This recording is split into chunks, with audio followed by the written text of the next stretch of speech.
So, folks,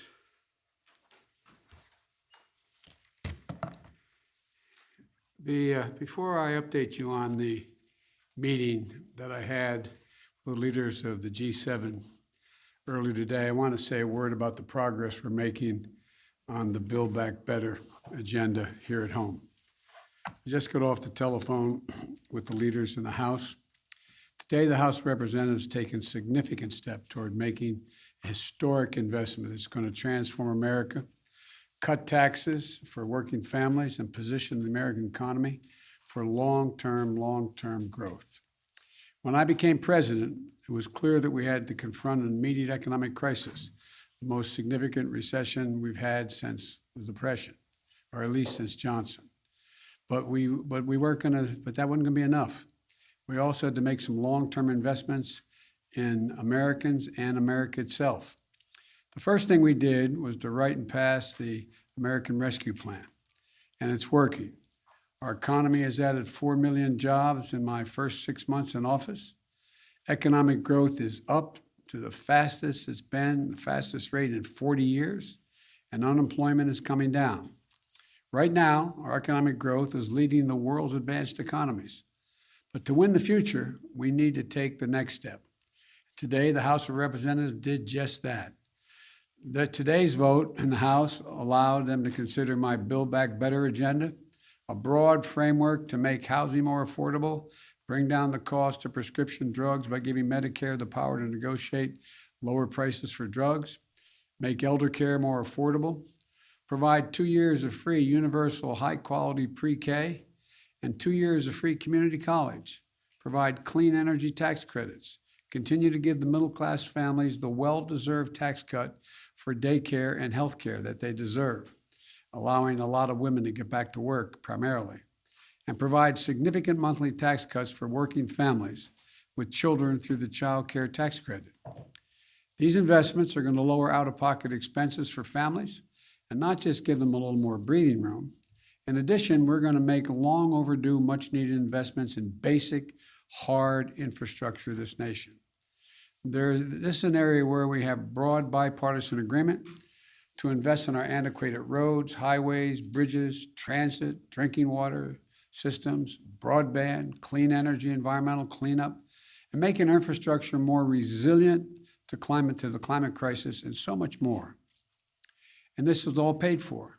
Instead of giving every break in the world to corporations and CEOs, by the way, 55 of our largest companies in America paid $0 in federal taxes on more than $40 billion in profit last year. We can ask corporations and the very wealthy just to pay their fair share. They can still be very wealthy, they can still make a lot of money, but just begin to pay their fair share. So we can invest in making our country stronger and more competitive, create jobs and raise wages, and lift up the standard of living for everyone.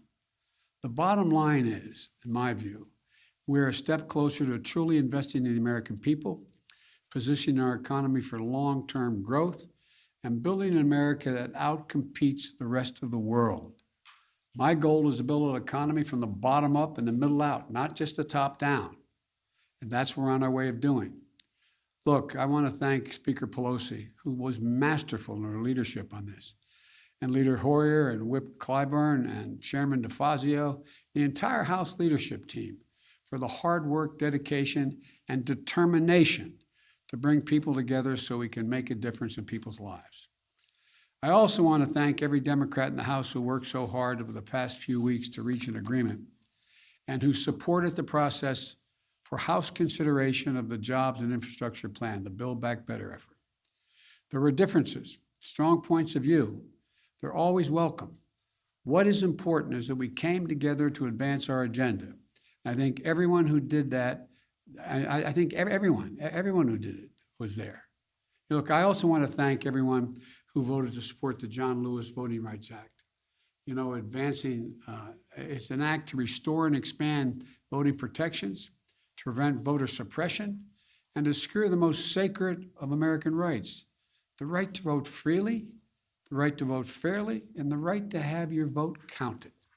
The House is active. The Senate also has to join them to send this important bill to my desk. And the Senate has to move forward on the People's Act, critical legislation to protect our democracy and the right to vote. We need both of those election bills. But let me now turn to Afghanistan. I've met this morning with my counterparts in the G7, as well as heads of the United Nations, NATO, and the European Union. I express my thanks for the solidarity we have seen as we've stood up an unprecedented global effort. I updated our partners on the significant progress we made in the past 10 days. As of this afternoon, we've helped evacuate 70,700 people just since August the 14th, 75,900 people since the end of July. Just in the past 12 hours, another 19 U.S. military flights, 18 C-17s and 1 C-130 carrying approximately 6,400 evacuees, and 31 coalition flights carrying 5,600 people have left Kabul just in the last 12 hours. A total of 50 more flights, 12,000 more people since I updated you this morning. These numbers are a testament to the efforts of our brave service women and men, to our diplomats on the ground in Kabul, and to our allies still standing with us. And we had a productive discussion. There was strong agreement among the leaders about the evacuation mission underway, as well as the need to coordinate our approach to Afghanistan as we move forward. First, on evacuation, we agreed that we will continue to our close cooperation to get people out as efficiently and safely as possible. We are currently on a pace to finish by August the 31st. The sooner we can finish, the better. Each day of operations brings added risk to our troops. But the completion by August 31st depends upon the Taliban continuing to cooperate and allow access to the airport for those who we're transporting out and no disruptions to our operations.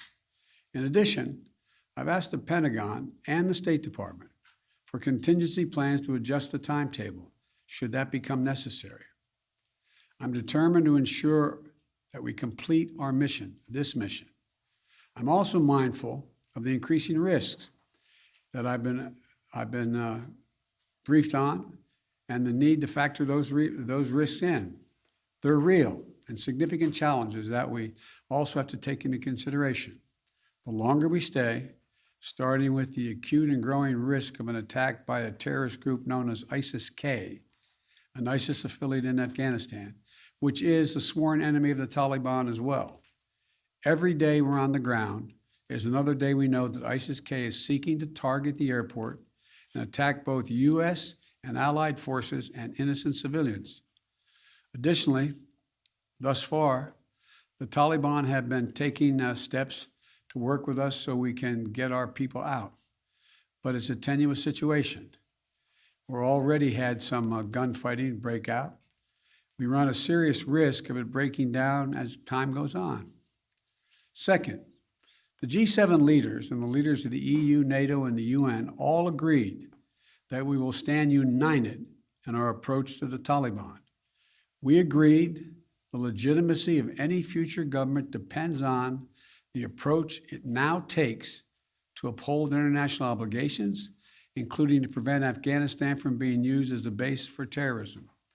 And we agreed that none of us are going to take the Taliban's word for it. We'll judge them by their actions, and we'll stay in close coordination on any steps that we take moving forward in response to the Taliban's behavior.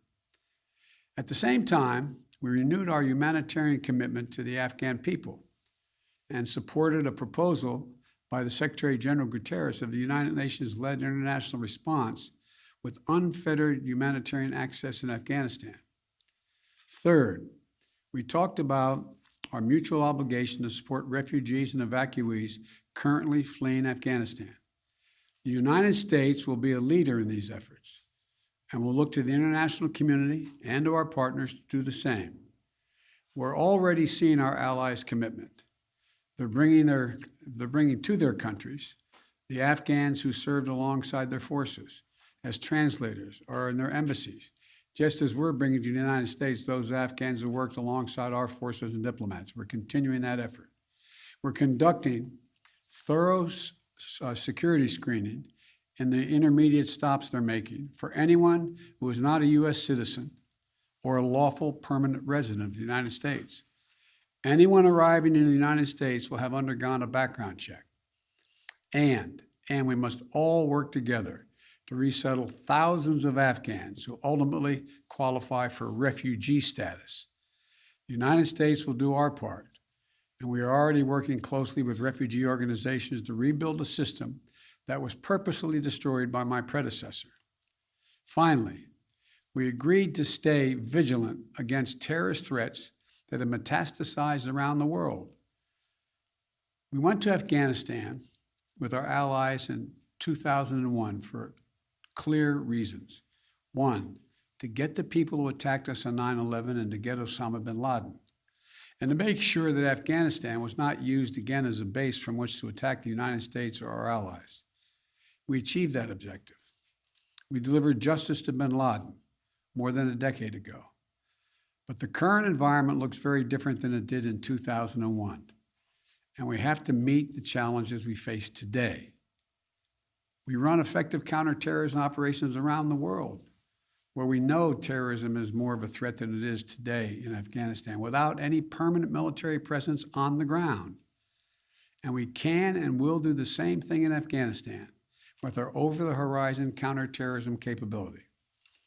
Cooperation with our closest partners on our enduring counterterrorism mission will continue to be an essential piece of our strategy. In short, we all of us agreed today that we're going to stand shoulder to shoulder with our closest partners to meet the current challenges we face in Afghanistan, just as we have for the past 20 years. We're acting in consultation and cooperation with our closest friends and fellow democracies. And I want to again thank all of our allies and partners around the world who have rallied in support of our shared mission. We ended the conversation today by a clear statement on all of our parts. We are going to stay united, locked at the hip in terms of what we have to do. We'll get that done. And tomorrow, I've asked Secretary Blinken to give you an update and a detailed report on exactly how many Americans are still in Afghanistan, how many have gone out, and what our projection is. So thank you again, and God bless you, and may God protect our diplomats and all those in harm's way. Thank you.